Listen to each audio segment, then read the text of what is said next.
Please stand. So good afternoon, welcome to the Rotary Club of Madison. I'm George Hidalgo, Club President, and thanks for being here today. And just to let you know, we do have a video camera in that corner that has a panoramic view. So obviously, as we understand, as everybody's coming into the comfort level of being together again, it's going to take us a little while, but thank you for everyone that's here. So my opening message today is about the volunteer opportunities through our Rotary Club. Now today, you're going to hear about awards that we're giving to local students, as well as grants we have distributed to local organizations. Now next month, we'll hear about this year's scholars who will be receiving four-year college scholarship assistance from our Madison Rotary Foundation. So there's a lot of volunteer efforts going on behind the scenes with these programs, as well as other committees in our club.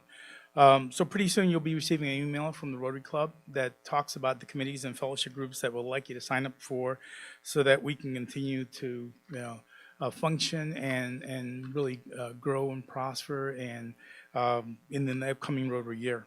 So consider getting involved in our grant programs as you review the listings and the fellowships, because remember, our goal is connect, grow, and serve with our Rotary Club. So with that, let's go on to opening music with Joe Luenis playing America the Beautiful on the cello. So let's take a listen.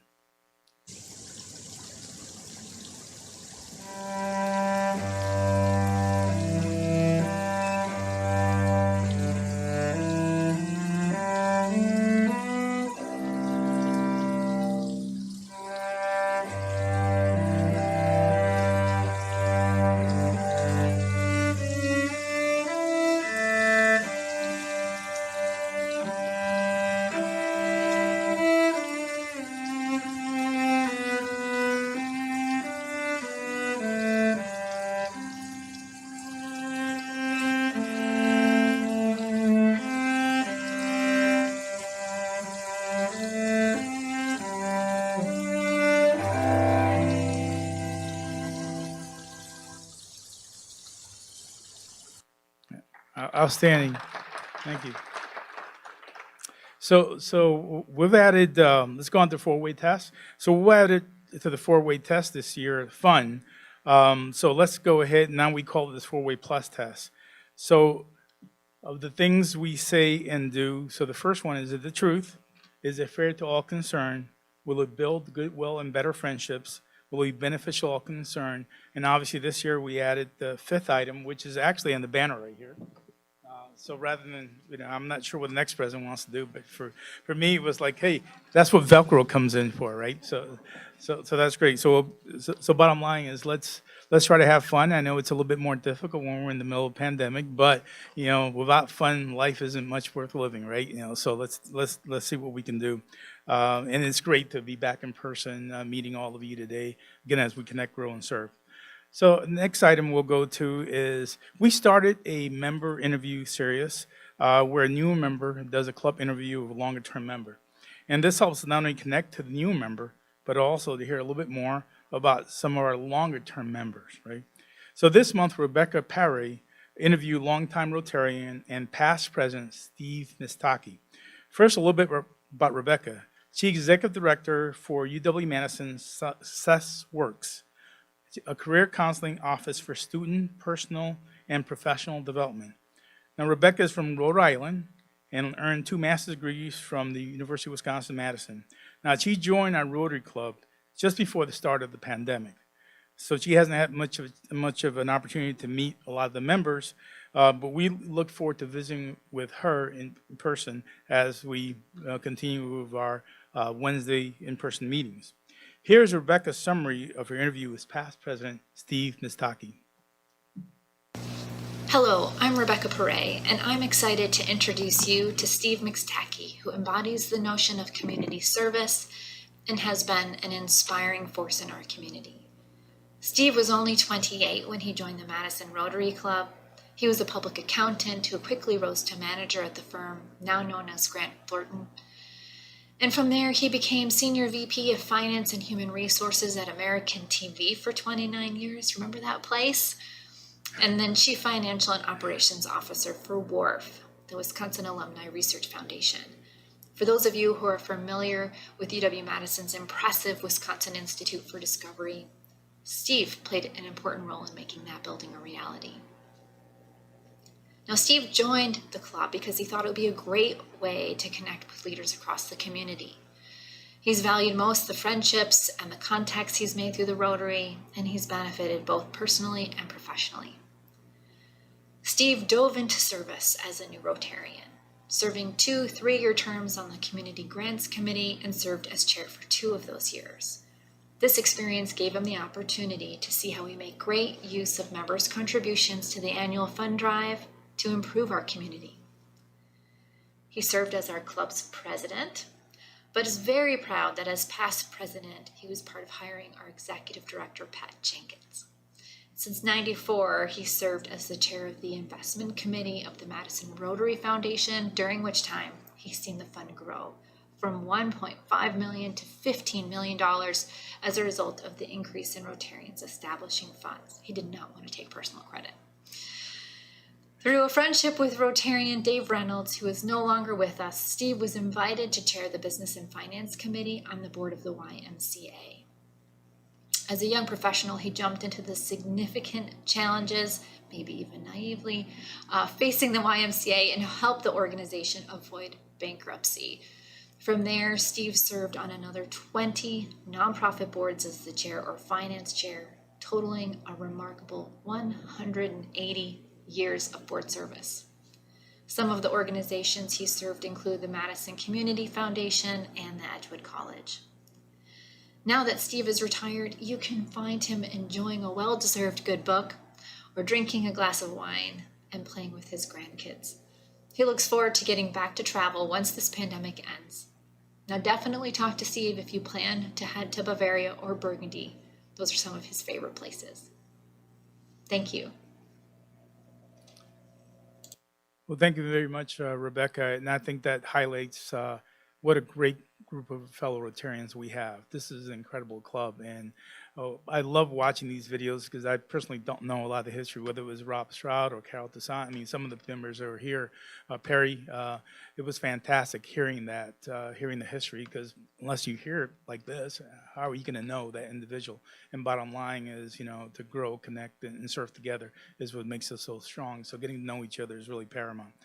So let's go on to youth awards. So due to the pandemic, we are unable to hold our annual Youth Awards Luncheon, which most of you are familiar with. I mean, we usually have about 250, 300 people in this room. Kathy Bloomreich is incoming chair of our Youth Awards Committee, and she's going to come up and provide information about this year's Youth Awards program, which is just as important this year, even though we are not able to meet the recipients in person. Kathy?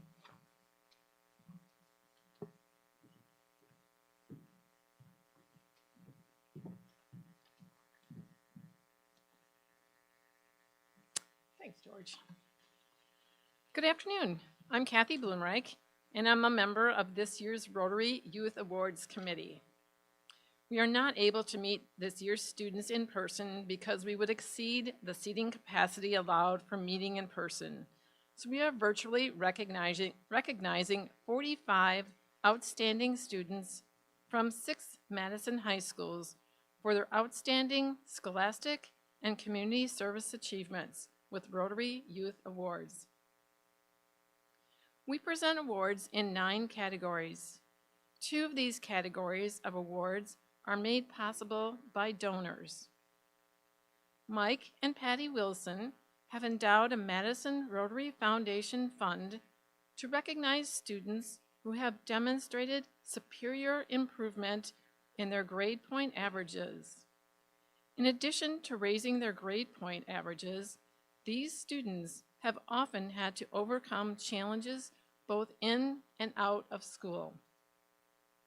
We awarded a total of 18 Wilson Academic Improvement Awards, one to a sophomore, junior, and senior in each of the 6 schools. The Meade family made a gift to our Madison Rotary Foundation to create the Faye J. Meade Community Service Award. This award is presented to one student for his or her outstanding community service during high school. In addition, we present awards for senior academic, Senior Academic Achievement, Community Service, Rotary Youth Leadership, Outstanding Senior, and Student Judge. Our committee was able to meet via Zoom with the student judges this year to make our deliberations. These student judges were very impressive in their own right and provided the committee with significant insight. They helped our committee select the recipients of the Community Service Awards and the Faye J. Mead Award. All 45 of the students being recognized have worked diligently and are well deserving of the recognition. This Friday's Rotary News will list the students who are being recognized. Let's congratulate all of them on their accomplishments. We would have preferred to meet in person because it's always a highlight of the year to meet these outstanding young students in person. We look forward to meeting everyone in person next year as we present the Youth Awards. Thank you.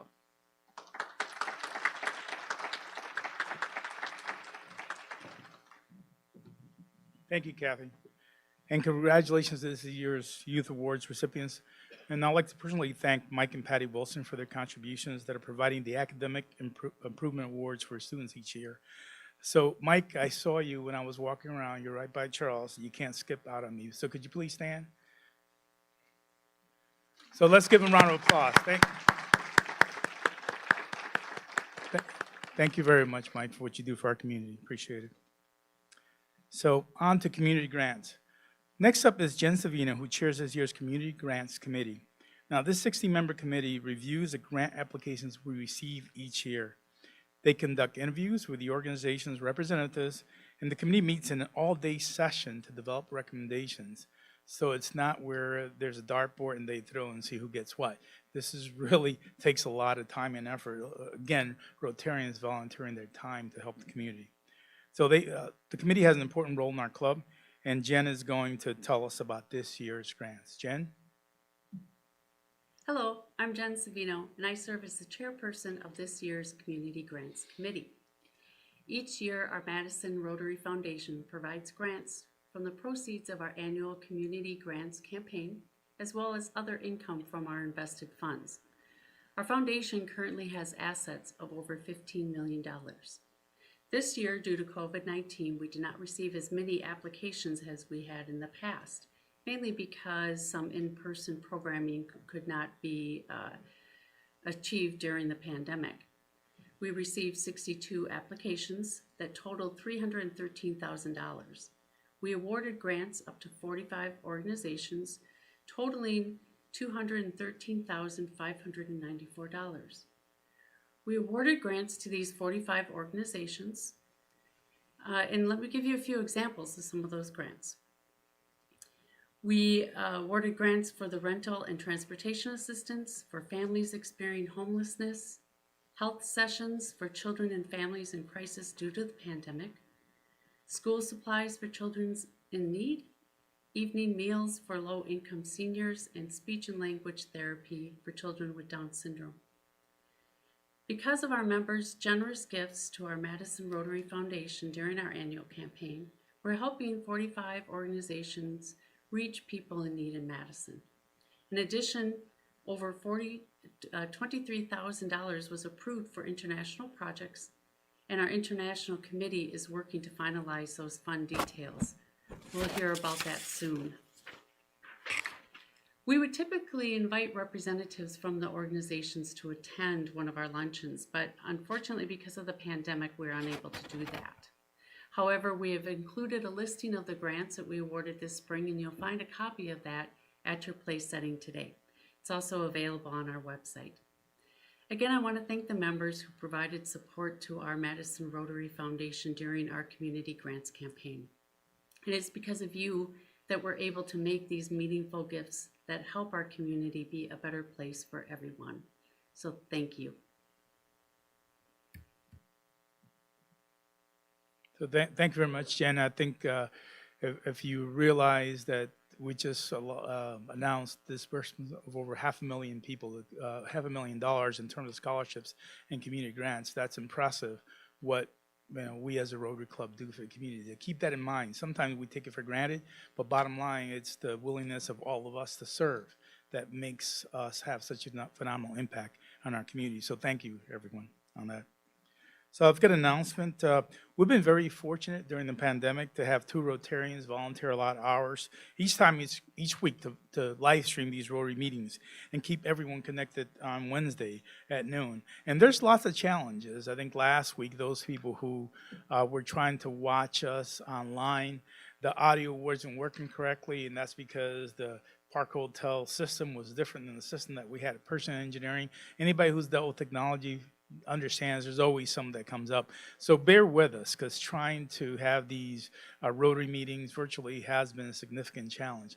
But 2 people have stood up and been there every time. Both Brian Baskin and Jason Barron have just done a great deal for us to help us keep in touch, and we appreciate everything that we've done. So if we can give Brian a round of applause, thank you.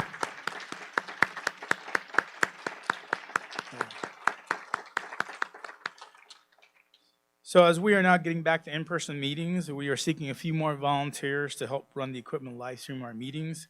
And you're probably wondering, have all clubs done what we've done?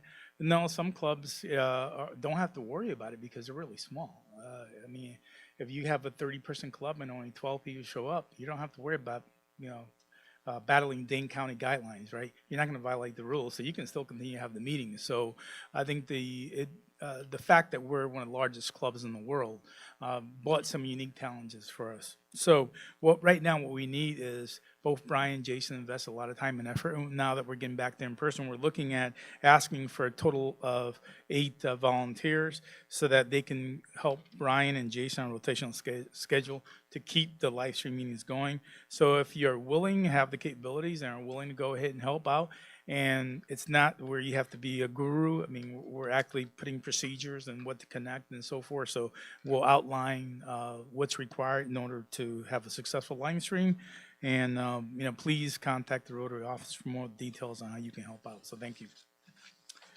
Okay, and with that, we are ready to go to birthdays, my favorite part. Okay. Just keep going? Okay, got it. See, the coordination is always a challenge, as you found out last week. Because it's a little bit different doing it in the Pearson Engineering. So we have birthday celebrate with a little bit of humor and wisdom that complements Rotary's mission. We also encourage members to make an age-appropriate gift to the Madison Rotary Foundation, rounded up to $100 for our Club Synergy Scholarship Fund. So April 25th is Beth Prochaska, did I pronounce it correctly? Prohaska. Thank you. I don't normally mess it up, but I apologize, Beth. April 26th, James Bartson. April 26th, Casey Lyakos. April 27th, Bob Westervelt, who shares Do Good and Be Good. April 28th, Ron Luskin. April 28th, Lisa Zworzensky. April 29th, Sean Baxter.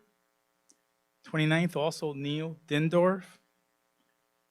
29th, also Carmen Porco. And April 30th, Hank Curran. So thanks to the celebrants for the contribution to the Madison Rotary Foundation. So please join me in wishing them happy birthday. Elaine Mischler will play happy birthday on the pump organ.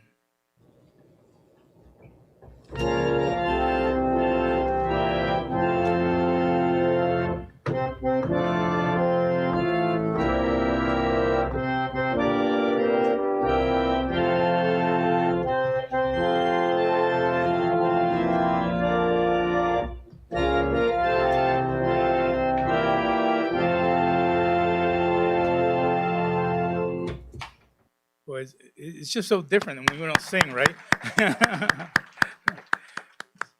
So eventually, I know the CDC came out with recent guidelines. They said if everybody's vaccinated, you can actually meet in person with no mask and things like that. Inside, right? Is that what came out? So hopefully, as more and more people get vaccinated, we'll be able to have a little bit more sense of normalcy and get back to what we were used to doing. So on to members in the news, and we've got a couple people I want to highlight. One is Joe Luinas, who was quoted in an article about the Wisconsin Chamber Orchestra's concerts on the square moving to Bree Stevens Field for 2021, and that was on the April 21st Wisconsin State Journal. Then Kaleem Kerr was featured in John Roach's column about Kaleem's success and his vision for One City Schools, and that was in the May Madison magazine. So again, thank you to our members for having an impact in the community. So we'll go on to our program. So our speaker today is Leticia Nelson, who is the new CEO and Executive Director of Goodman Community Center, following Becky Steinhoff's retirement last December. And Becky, I didn't realize you were there in that position for almost 31 years. Or wow, okay, those are tough shoes to fill, Leticia. That is tough shoes to fill. So Leticia has a long career working in the nonprofit sector, having spent more than 15 years with the Girl Scouts of America in roles ranging from direct service to chief operating officer, as well as working as the executive director of Children and Family Enrichment in Memphis, Tennessee. So the title of her speech is Be the One, Community and Youth Leadership in 2021 and Beyond, and she will share a look at where the Goodman Center has been in 2020 and where it plans to go in 2021. So we look for your presentation, Leticia, and we have made a contribution to the Rotary International Polo Plus Fund. As already said, thanks for speaking to us today.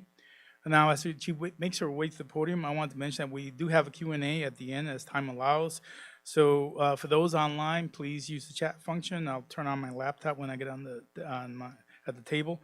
For those who are watching online, just put your question in the chat, and we'll also take a live question from the audience. And I think, Linda, you'll be the microphone holder, right? So don't fight her for the microphone, please. So let's go ahead, and Leticia, welcome.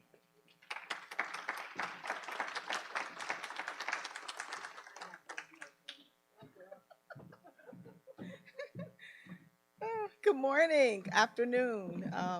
Thank you guys for having me, and thank you for always thinking about Goodman when you make decisions about who you want to give to. You could give to anybody.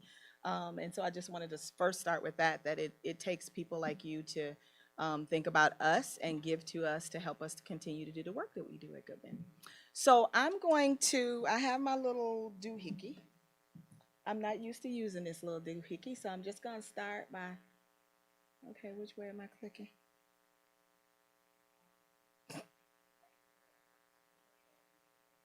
Okay. Am I clicking anywhere? Okay, there I am. Okay, so the name of my presentation is Be the One. Be the One has been that theme has been really close to my heart over the years that I've done any kind of outreach, any kind of community service. I just always think about the one person who thought about someone else. And so when I came to Goodman, I was talking to our director there of communications, and she was asking me about campaigns that I've done and thoughts about what kind of campaigns I wanted to do for Goodman. And we serve a lot of youth from the littlest one all the way up, and we do have a lot of young adults that work for us too. And so I told her, I said, I've been thinking about this for a lot of years, and I don't know how it fits in. But Be the One comes to my heart because it takes one person to make a change and a difference in a youth's life. It takes one person to change a family's life. It only takes one. And so you'll hear Be the One a lot over this next year because it's to me super fitting, especially coming out of COVID the way that we are and making that slow progress towards continuing to build our youth and our families up. Be the One, Community and Youth Leadership in 2021 and Beyond.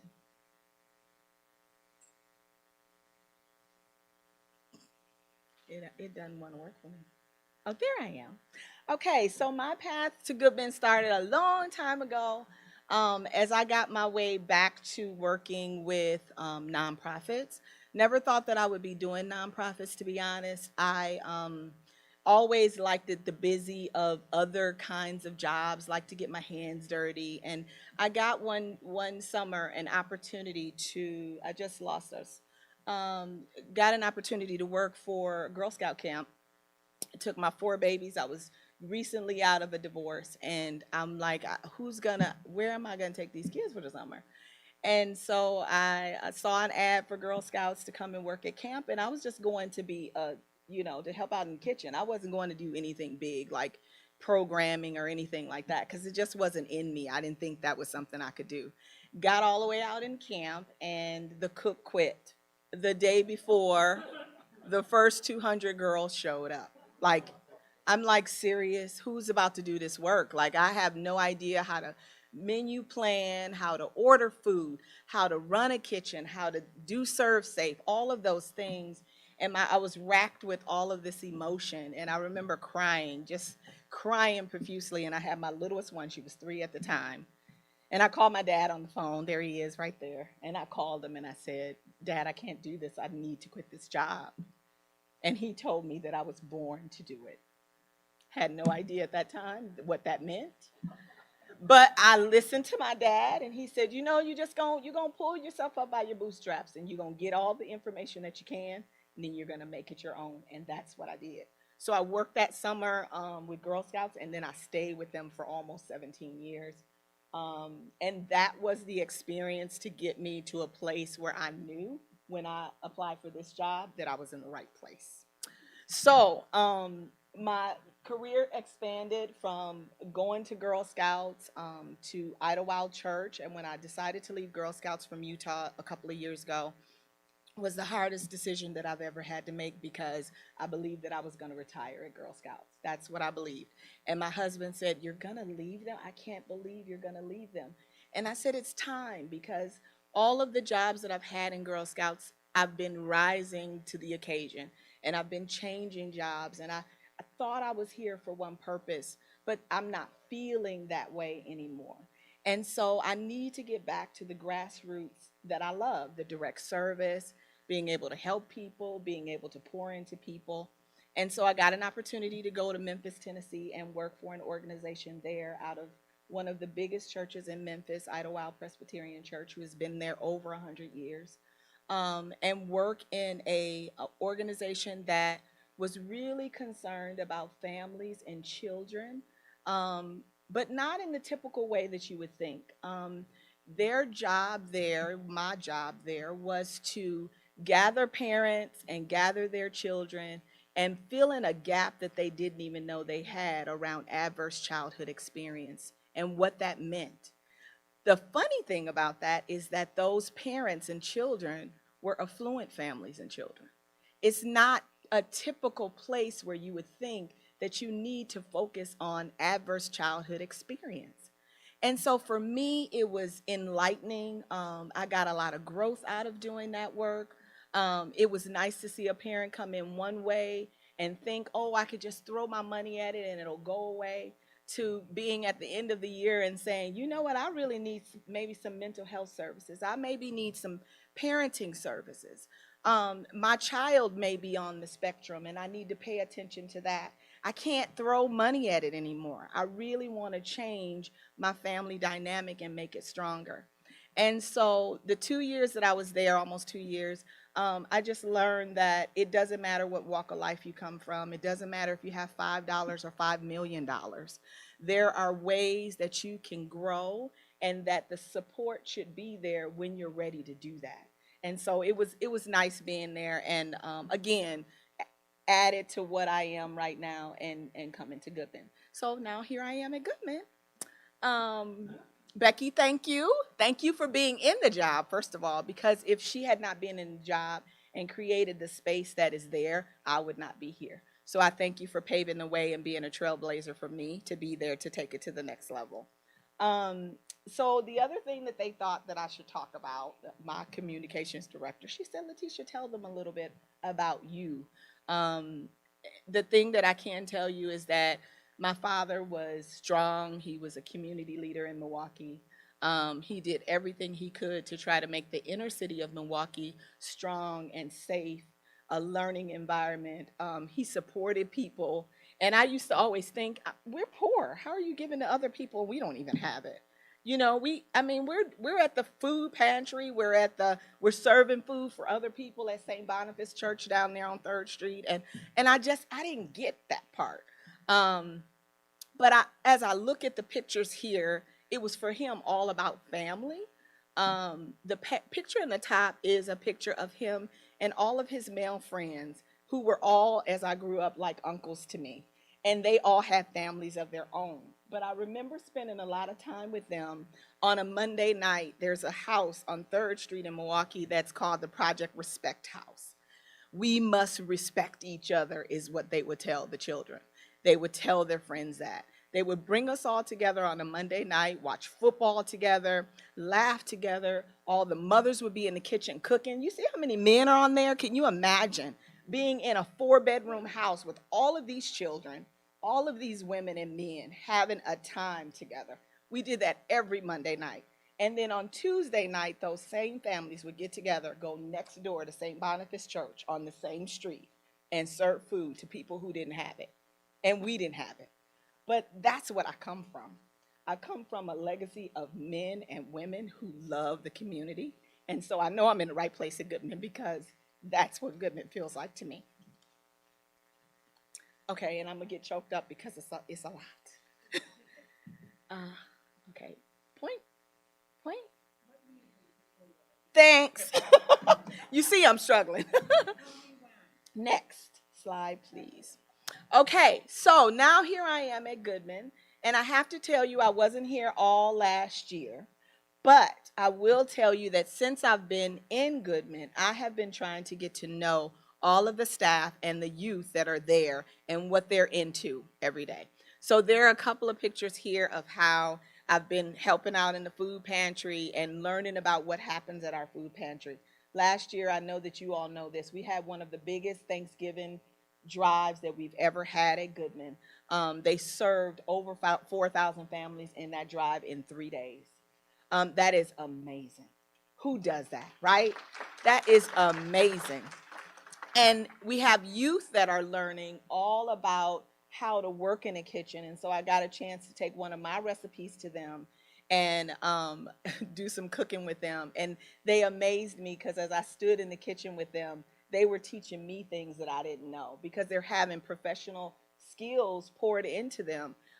You know, we learn how to cook from our parents a lot of times. Some of our parents are not chefs.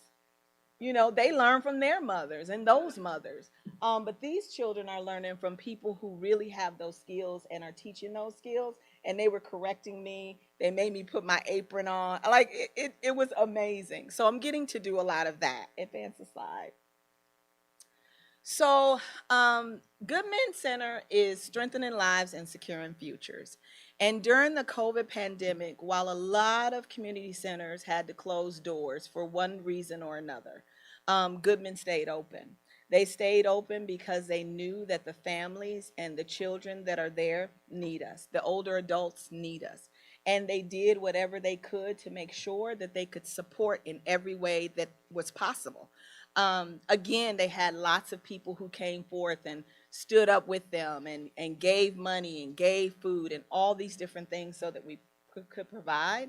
But the one thing that they did do well is continue to keep those families close to them and support them in a way that I don't believe that they thought they would be. The Goodman Community Center continued to drive the food pantry, support the staff and the families that are outside in the community with meals on a daily and weekly basis. They have a food pantry drive. They learned how to perfect the drive-through food pantry for less contact coming into our doors and shopping for themselves. I actually spent a day where I went into the food pantry and did what the volunteers actually do, and they get a little sheet. The families fill out that sheet to say, this is what I want to eat or what I want in my package this week. And then they go shopping for them inside and then take them. It's amazing. It is. I stood outside and I just watched the cars kind of drive through. And everybody's order is as correct as it can be. And families are happy. They're happy. That's one less barrier to them getting to what they need to have happen in their life that day. And Goodman is standing in the gap for them every day. Slide, please. Okay. So again, COVID hit. Oh, slide. Do advance another slide. The other thing that we found ourselves doing is that summer, even though COVID was happening, We did have some programming with our children during the summer. That continued to happen. We can't go without that. The shift that happened in the fall, however, because of COVID and the uncertainty of how that was going to be in the school system, is we went from having children in our program in after school to having children in program all day like a school. Our teachers went from doing after school care to being full-time teachers in classrooms in conjunction with the students and the staff at MMSD. Which is a big shift when you're just coming in for a couple of hours in the evening and doing one thing. And now you have to really focus on these children getting what they need so that they can pass to the next level and making sure that you're the person that's staying on top of it. Of course, it gives our parents peace of mind, but what a stressful situation for a person who had never done it before. But if, again, and Becky can attest to this, all the staff rose to the occasion when it came to that. That was more important than any job that they had been doing. Right now, it is just to fill the need that needs to be filled. And they have been like that ever since I walked in the door and prior to me coming in the door. The last 3 weeks, though, all of the kids are now going back to school, and so they feel like they need to twiddle their thumbs a little bit because they don't have as much to do. And I keep saying, but you can go back to your old job now. You can start getting used to being in your old job, but it's an adjustment for us. And so we're seeing staff just kind of like, okay, where do I go? How do I do this? And how do I shift back to being that after school support versus the all day support? So that's where we are right now. A lot of our youth, though, too, continue to learn that college and career readiness skill that will be helpful for them as they get through high school. We are fortunate that even though Becky left us, she hasn't left us. She and in her new role at SPL Legacy Foundation is in partnership with us to make sure that our children who want to go to college can. Thank you, Becky. And we just actually awarded 2 of our youth that are in our program a full ride scholarship to the college of their choice, which is amazing. And they will continue to work with us to make sure that every year we're sending some of our children and other children to college. That's like top notch. Goodman does that kind of work every single day. It amazes me. Slide, please. Oh, this is a good one. So we have a TeamWorks program, and our TeamWorks program works with not only college and career readiness, but they do a lot of advocacy work with our students. They have a lot of skills that they teach them they wouldn't otherwise have or have been exposed to. They are actually, yesterday we're in the garden planting all of the seedlings that they grew inside of the building. Yesterday they went out and they planted those seedlings out because they use those things to actually do some of our pop-up dinners, and I know you guys have heard about that. Our preservation CSA, where they sell meals and people come and pick up those hot meals in the evening on certain days of the month. So you don't have to cook, you just sign up for a ticket and pay for your meal and pick it up and go. And this last pop-up dinner that we did, all of the students actually put together the meals from home that were their favorites, and that's what we sold to those who were interested in that. But our team program is thriving. We have men and women who think about those children every day. They're having some hard conversations when they're together. There is a lot of emotional support that the families get from our staff around those students. And it is, sometimes I worry that there's not enough of them to go around with all of the students. They handle it pretty well, but sometimes it feels like a stressor to have another person that you have to worry about. But Goodman is equipped with the right staff to be able to do that. And me being there now and having those type of things around advocacy and the things that they're seeing in the news and just all kinds of burdens that they're having at home, to have those adults that they can come to and talk through with instead of making bad choices has been a tremendous help to not only the families, but I know for the youth as well. Slide, please. So now we're ready to reopen, but we're taking that very slowly. In the next month, we will see our facilities open back up to weddings. We actually have our first big one this next Saturday. But we are really taking that slowly, and we're being very careful. We're not in a hurry to get back into having all the hustle and bustle, even though I've never seen it and I want to hear it and be a part of it. We want to do that safely. One of the things that we are doing right now is we're in partnership with the African American Healthcare Network to host some COVID clinics for people to get information and to also get the vaccine, because we know how important it is for us to be at 70% efficacy in the Dane County and across the nation. And so we are putting that forefront. It will help us with our reopening if we get more people vaccinated. But it is a slow process, and we're just being careful about how we do that.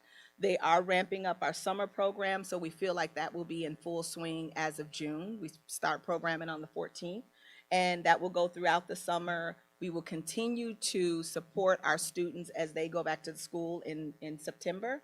But like everybody else, we're just taking our time, and we're in a really good position to take our time. That's a blessing on its own.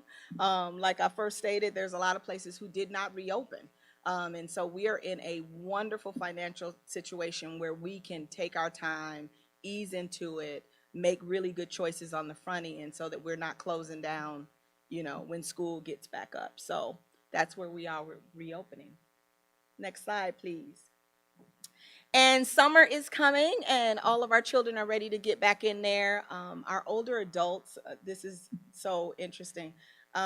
During the entire COVID period, our older adults were trying to find ways that they could be together. And they started out doing virtual stuff, you know, just to be safe. And then the virtual ended up with them doing a coffee hour in the church parking lot across from us.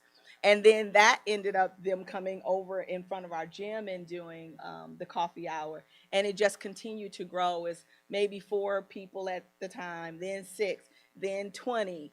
And I was just out there with them in, I want to say, the very end of February. Just happened to be walking by to go into the Ironworks building.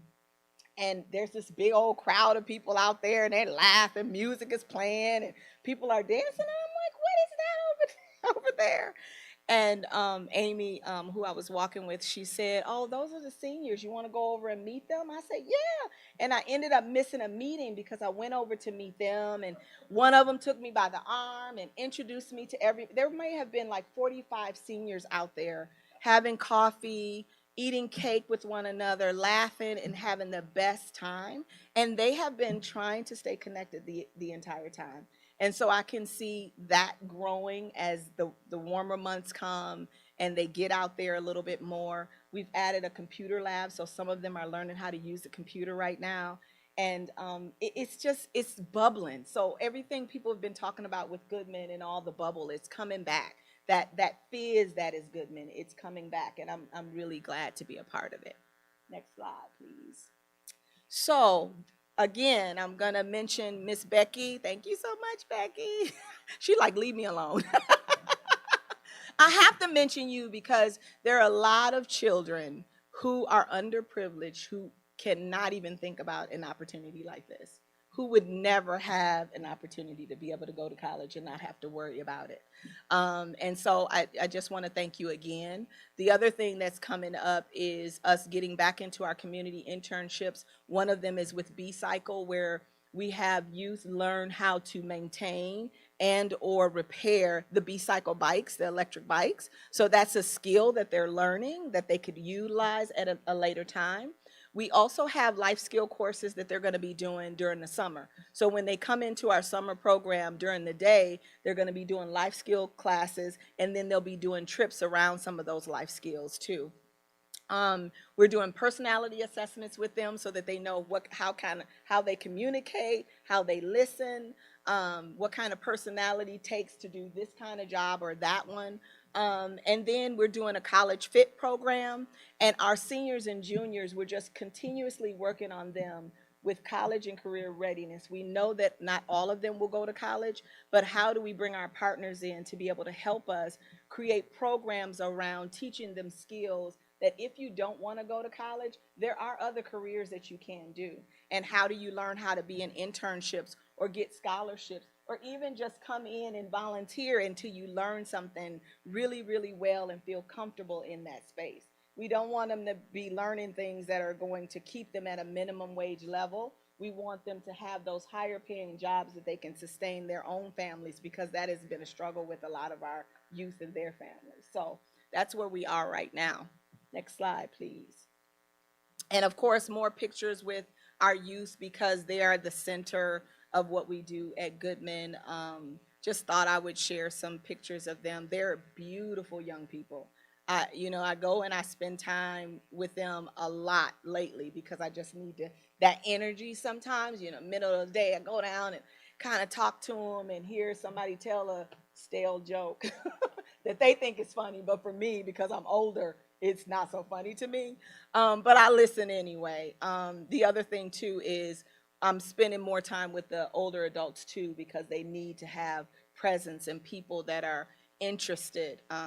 But so are the youth. They're starting to kind of cross collaborate with those older adults as well. So that's Goodman, y'all. Next slide. Questions.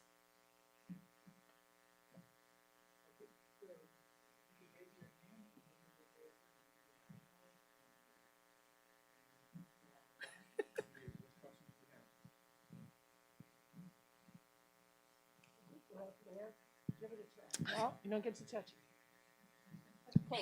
Okay, okay. Oh, she's-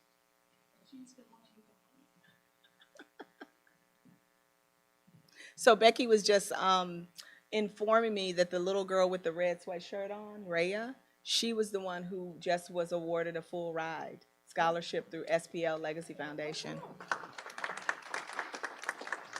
I'm going to take pictures with her later today. Thank you for joining us today. No, thank you. You were talking a little bit about what you do preparing the children to go to college. What about technical school? How does that fit into your program? You know what? We have not gotten to the place where we have a technical journey for them. However, we have been talking to myself and John Leica, to a lot of our partners who have those technical pieces, to see how we can have internships for those students to come in and learn about that if that's what they want to do. We are working on a robust college and career readiness program, which we are hoping to lay out and share as August comes in. Him and I are kind of gathering all the information to be able to do that. In my former life with Girl Scouts, one of the things that was super important and we always kind of raised up was that we need to figure out every avenue that a child could have, just so that they can sustain their lives and be able to live the way that they wanted to. And technical school, as I talked to John about that, it's important for them to have that option too. Going to a 2-year college does not mean that they're not gonna make it. Some technical schools go 2 years and then it makes them decide that they want to go to a 4-year because of what they learned. And so him and I are kind of working on bringing all of those areas together so that we can have a bigger, robust plan around it. Thank you for asking that.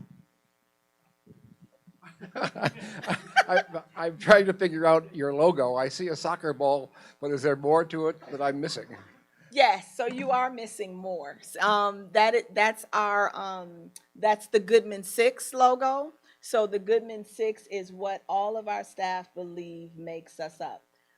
It is community, it is equity. Oh gosh, I can't even think of all of them. Go ahead, go Becky, you know them. Community, equity, integrity. Oh gosh, I should know this. I feel so bad. Trust is one of them. There's 2 more. I can't think of the other 2.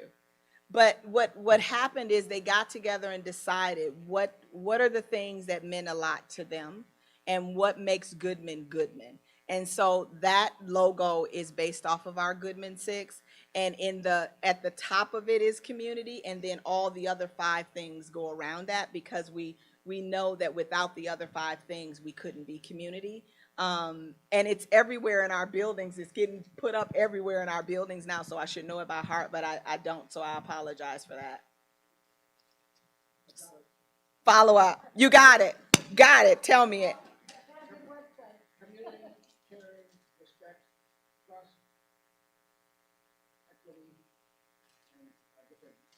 Yes, that's it. Thank you so much. I should have did just what you did. My phone is about to die.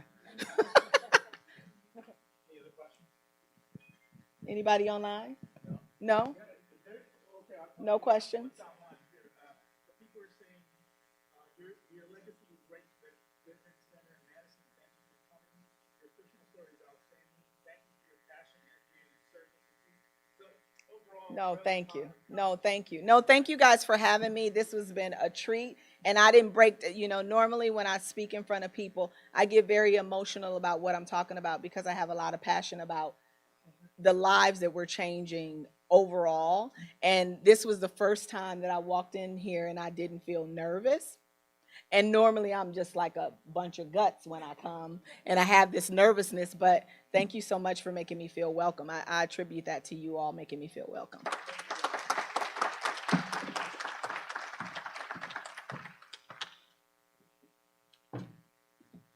So again, thank you very much for that excellent presentation. I want to thank everyone who made it here today. We are adjourned.